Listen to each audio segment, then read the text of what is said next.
historian following a couple of very eminent scientists, so I have to be careful here. The Yoruba people of Western Nigeria have an interesting saying, and they say that when a conversation gets lost, you retrieve it with a proverb. Geshekter modifies that and says that when you have trouble starting a paper, you start it with quotations. So I have 3 quotations, and I'll get to my paper. Marie Curie once said, quote, "Nothing in life is to be feared. It is only to be understood." Charles Darwin said, "To kill an error is as good a service as, and sometimes even better than, establishing a new truth or fact."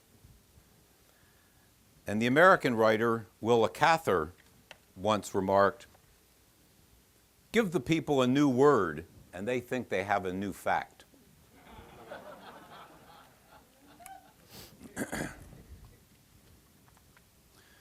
The chief purpose of the historian is the pursuit of the truth through a reduction of ignorance, including untruths.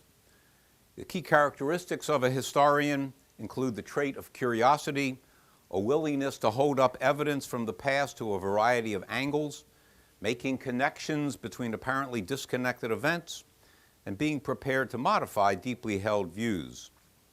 For historians, there are no sacred texts and there are no sacred statistics. Historians interpret the past with the goal of seeing things as they were, understanding why they were that way, and making their findings accessible to the wider public. In terms of public health, historians suggest that an appropriate weight be given to a number of variables thought to have caused changes in the morbidity and mortality of a population cohort. Historians of medicine recognize the intricate relationships among biological, ecological, and cultural factors in understanding the origins of a disease in its historical context. A disease is a social entity that refers to a web of practice guidelines, disease protocols, laboratory and imaging results, and consensus conferences that are all seemingly objective. Charles Rosenberg adds that, quote, "Without an agreed upon vocabulary of disease, the hospital wards could not contribute to the medical profession's collective task of accumulating valid clinical knowledge." In the modern era, the bureaucratic need for numbers that legitimate and trigger a sequence of additional diagnostic, therapeutic, and administrative actions may obscure the very construction of those numbers. The fact that such numbers are routinely generated by seemingly objective, highly technical tools and procedures works to endorse their plausibility and meaningfulness, but creates a reciprocal social rigidity as numbers become the measure and legitimation of presumed things. This predicament applies precisely to what HIV/AIDS researchers imagine they are counting when it comes to the morbidity and mortality of HIV/AIDS in Africa. There is one set of standards for public health issues and another set of standards for AIDS. Their catechism runs as follows: "We must spend more to fight AIDS, otherwise it will kill X number of Africans by the year 2020 who would still be alive but were denied life-saving AIDS drugs." And the X varies from thousands to millions. These estimates all have a common source: thin air. They betray a lack of understanding of the epidemiology and statistical basis of African AIDS cases. As an African historian, I am interested in how knowledge about AIDS has been produced, disseminated, and practiced. In seeking the origins of AIDS or HIV in Africa, most people assume there were links among recent economic trends, Africa's physical geography, African sexual behavior, and a variety of animal species. Conventional statements made about AIDS in Africa use the conditional mood, could, might. They always avoid the indicative mood of fact. The HIV/AIDS orthodoxy in Africa depends on a behavior modification paradigm, or a promiscuity paradigm, wedded to obsessions about poor black people's sexual behavior, while downplaying the political economy of poverty, sickness, and disease. Their statistical sophistry data manipulation, and voodoo math enrage me. It's impossible to satirize the breathtaking deception and rank dishonesty of some true believer HIV/AIDS loons. Nor can I fabricate the things these dogmatists take so sincerely and fervently, as I will shortly show.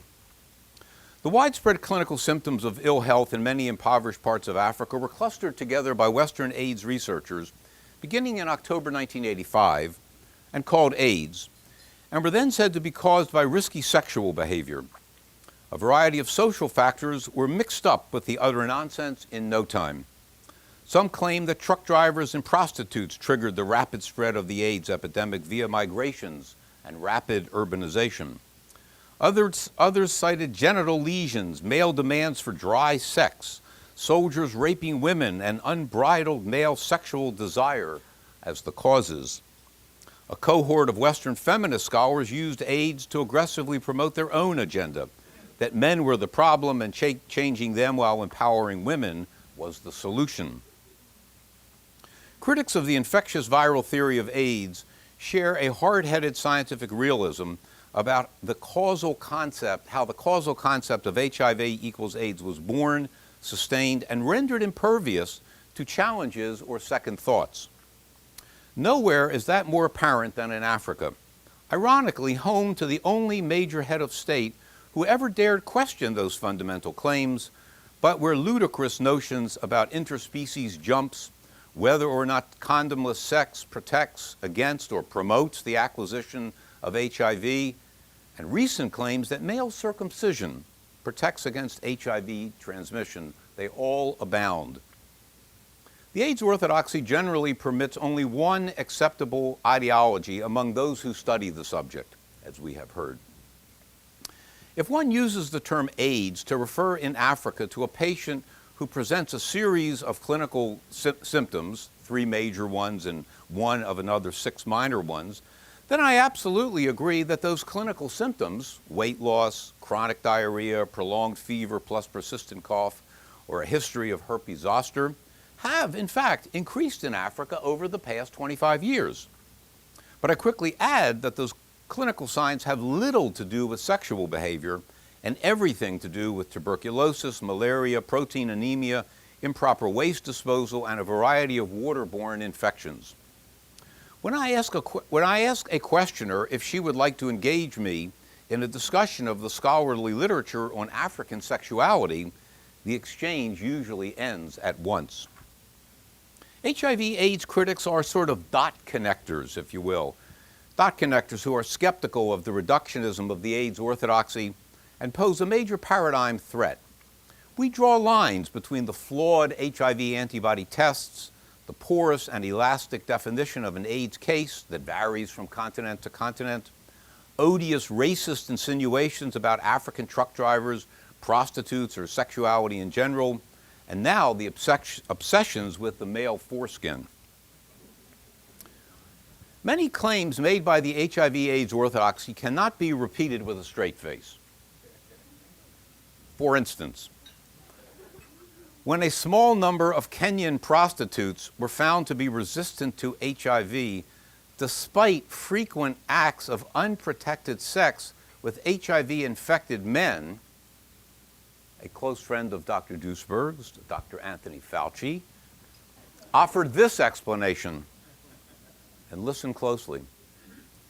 Quote, "It could be that to maintain protection, people need nearly continual exposure to HIV so that antigens in the virus can constantly boost the immune system.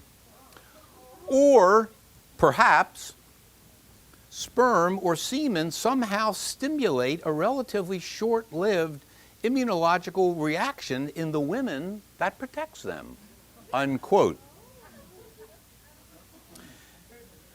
Edward Hooper inventively traced the origins of AIDS cases to oral polio vaccines that were accidentally contaminated in the Congo, allegedly with tissues from a primate version of HIV. Other HIV/AIDS researchers explain HIV prevalence in Africa as the result of unbridled male predatory sexual prowess and women's subordination and lack of power to negotiate safe sex. The HIV/AIDS establishment clings to the dogma that changing sexual behavior is the key to stopping HIV/AIDS. But many of the studies themselves actually demonstrate why they have been such dismal failures. For instance, the Summertown HIV Prevention Project was an initiative that lasted 3 years in an impoverished South African township. It was just outside Cape Town, actually.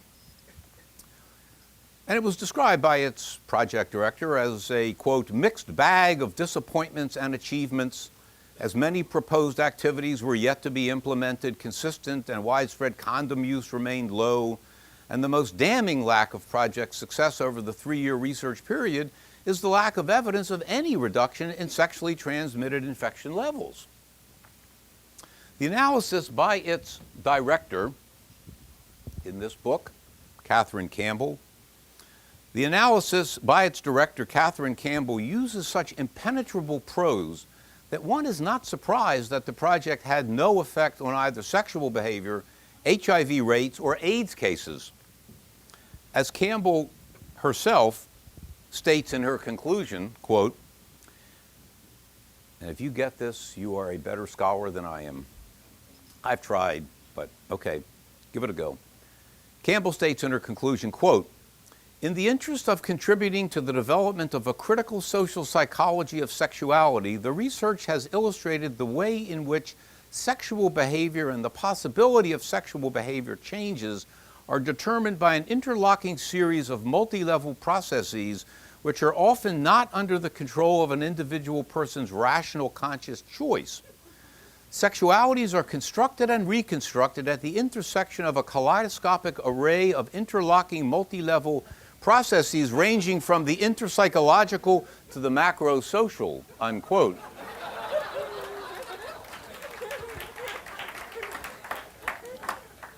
It gets better, trust me.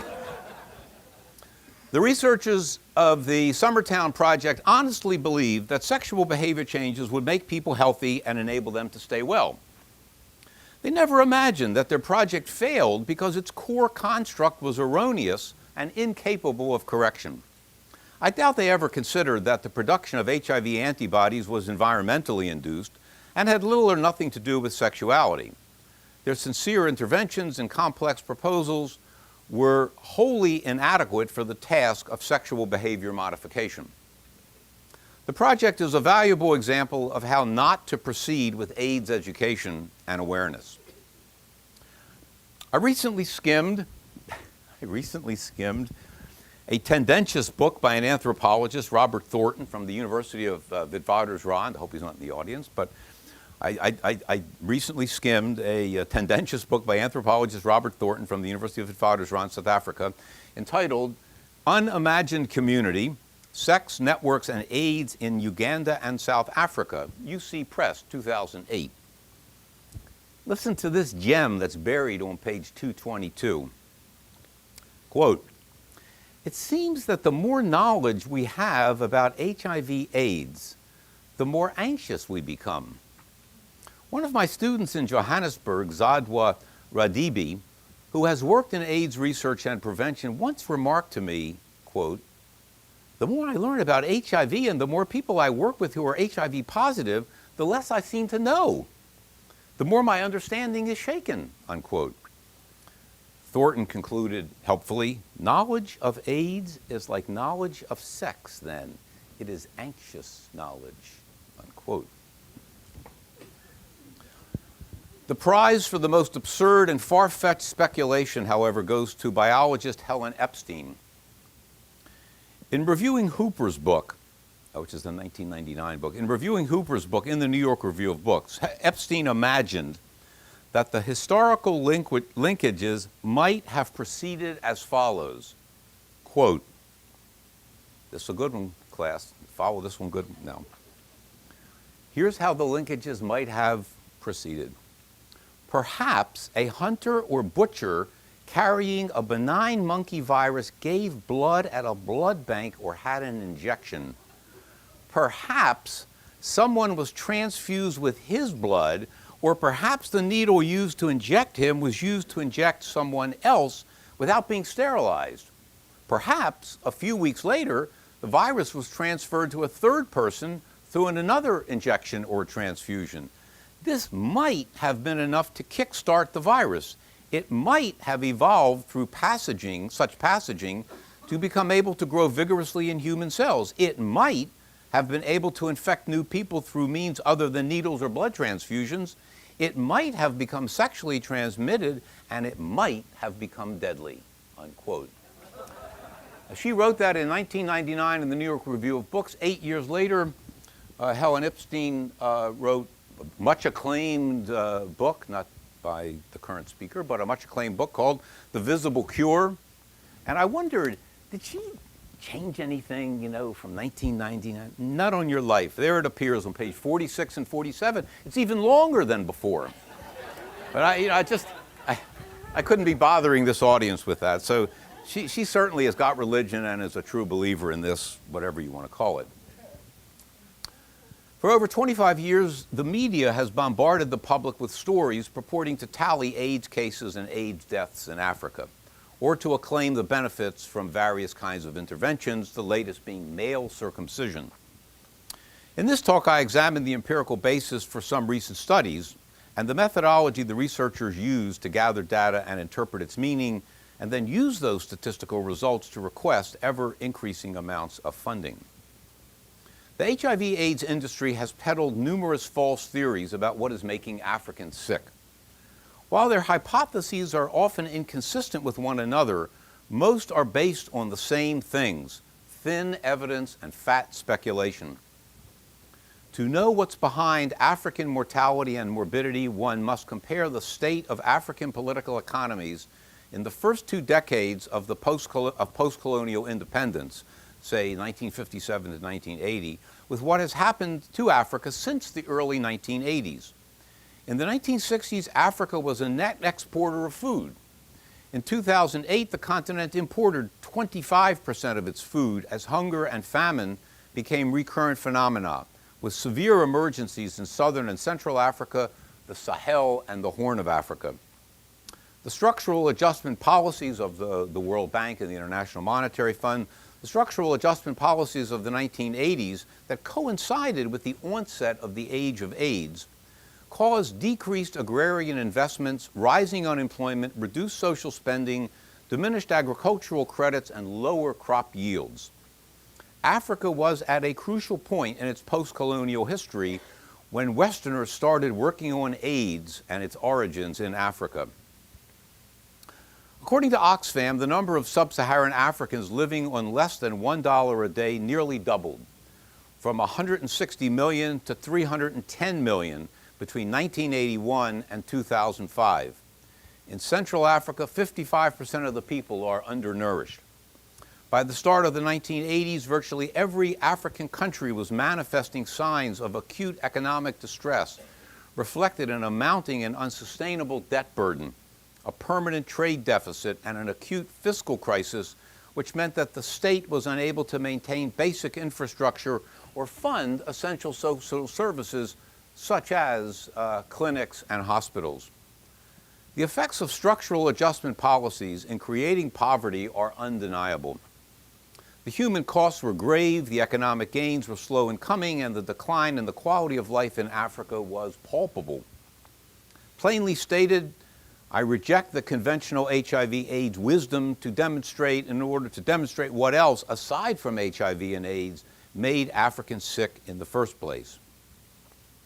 The Western HIV/AIDS obsession with African bodies, sexuality, and behavior patterns led researchers to focus on the penis, how semen can kill, how the foreskin must be removed, or the dangers that sometimes lurk in mother's milk. They believe that the problems of hunger, poverty, and illness in Africa have technical solutions. Wear condoms, practice abstinence, circumcise males, ingest pills, don't breastfeed. These same people turn priggish, uptight, and edgy the moment one tries to really talk honestly about sexuality with them. The HIV/AIDS orthodoxy relies on a reactionary set of claims. In the case of African research, it harkens back to the Victorian era with its obsessions with sexual restraint. The abuse of language by the international AIDS orthodoxy has left it with no words to denounce, let alone even consider, their own misdeeds and deception. The data used to create the HIV is everywhere in Africa boogeyman are either flawed or involve small samples. With this audience, I need not emphasize the massive problems and grotesque delusions that the whole notion of HIV tests, and their unreliability entail. For our purposes here, I simply use the HIV/AIDS orthodoxy's terms. As HIV/AIDS skeptics, we are obliged to read entire reports or research results and flag their errors, exaggerations, outright falsehoods, and other malignancies. Here, for example, is the lead editorial from The Lancet of October 3rd of 2009. Breakthrough, landmark, an important day for the planet. Such were some of the reactions to the news released on September 24th that for the first time, an HIV vaccine has shown a modest degree of efficacy in a phase 3 clinical trial. In 1984, Margaret Heckler declared that a vaccine would be available within 2 years. A quarter of a century on, it seems as though the journey is only now just beginning. The development of an effective and practical HIV vaccine will take more basic research, more collaboration, more money, more trust, and more goodwill from more volunteers. But the latest findings present a tantalizing hope that such efforts could one day pay off. And so what did this earth-shatteringly promising trial actually find? Leave aside all the flaws and inconsistencies and disclaimers about HIV tests, none of which ever crossed the mind of these researchers. You had an intervention group of 8,200 Thai volunteers who received this vaccine over a 3-year period. And at the end of that 3-year period, 51 of the 8,200 were HIV positive. 51, that's 0.9%. In the control group of Thai volunteers, 8,200 received placebos over the 3-year period, at the end of which 74 were HIV positive, or 0.9%. This is an absolute difference of 0.3%. 0.6%? 0.9%. But hold on. Don't take your eyes off my HIV/AIDS magician's hands as I proceed. The relative reduction, the difference between 51 and 74 amounts to a planet-saving 31%. On October 20th, 2009, an Associated Press medical writer, Marilyn Marchioni, claimed, quote, "Last month, researchers announced that a 2-vaccine combination cut the risk of being infected with HIV by more than 31% in a trial of more than 16,000 volunteers in Thailand." Why don't you turn this on now? I want to close here by going over some numbers. There were 2 major studies that were done. One was in Kisumu, Kenya, which is western Kenya, Luo area where President Obama's folks come from, or his father's side. That was Kisumu. And the other was Rakai, Uganda, which Christian Fiala and others will know well as an intensely studied area of southern Uganda. And so in Rakai, they took about 5,000 uncircumcised men, all of them HIV negative. 2,400 were circumcised, 2,500 were left uncircumcised. 2 years went by, 22 of the circumcised men were found to be HIV positive. That's 0.8% over 2 years. But 45 of the uncircumcised men were found to be HIV positive. That's 1.7%. The total number of the 5,000 in the control and the intervention group who became HIV positive after 2 years was 67. That's 1.3%. The difference ladies and gentlemen, between 22 and 45 is 50%. Hence, male circumcision is said to reduce male acquisition of HIV from women by 50%. Note, investigators never determined the HIV status of the heterosexual men's female sexual partners. I will return to the podium in a minute and read you an email from a couple of days ago explaining this. In Kisumu, the numbers are pretty similar. 42 of 1,400 circumcised men turned HIV positive after 2 years. That's 1.5%.